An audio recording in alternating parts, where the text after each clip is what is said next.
ইন্টারনেটহীন জীবন কেমন ছিল জানালেন হিমি। তরুণ প্রজন্মের অন্যতম মডেল ও অভিনেত্রী জান্নাতুল সুমাইয়া হিমি খুব ছোটবেলায় অভিনয় শুরু করেন শিশু শিল্পী হিসেবে। টেলিভিশন নাটকে জান্নাতুল সুমাইয়া হিমির ব্যস্ততা চোখে পড়ার মতো। সুবিজে চেনা মুখ হিমির। কোটা সংস্কার আন্দোলনের মধ্যে সারা দেশে সহিংসতা ছড়িয়ে পড়ে। দেশের সার্বিক অবস্থা বিবেচনায় কয়েকদিন শুটিং বন্ধ ছিল। কারফিউ শিথিলের পর আবার শুটিং শুরু হয়েছে তার।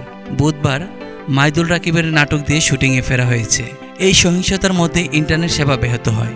সবশেষে মঙ্গলবার রাত থেকে সীমিত পরিসরে চালু হয় ব্রডব্যান্ড ইন্টারনেট সেবা। প্রাথমিকভাবে অগ্রাধিকার ভিত্তিতে ইন্টারনেট সেবা দেওয়া হচ্ছে ব্যাংক, আর্থিক প্রতিষ্ঠান ও অফিস আদালতে।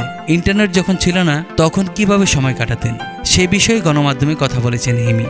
এই অভিনেত্রী বলেন, পরিবারের সঙ্গেই পুরো সময়টা কেটেছে। সেই সময় কোনো কাজ ছিল না, বই পড়েছি, পোষা বিড়াল ও পাখিদের দেখাশোনা করেছি, কাছের মানুষের সঙ্গে ফোনে কথা বলেছি, অনেকদিন পর রান্নাও করেছি। এত কিছু নিয়ে ব্যস্ত থাকার চেষ্টা করলেও মাথার মধ্যে সব সময় দেশের সার্বিক অবস্থা নিয়ে চিন্তা ঘুরছিল।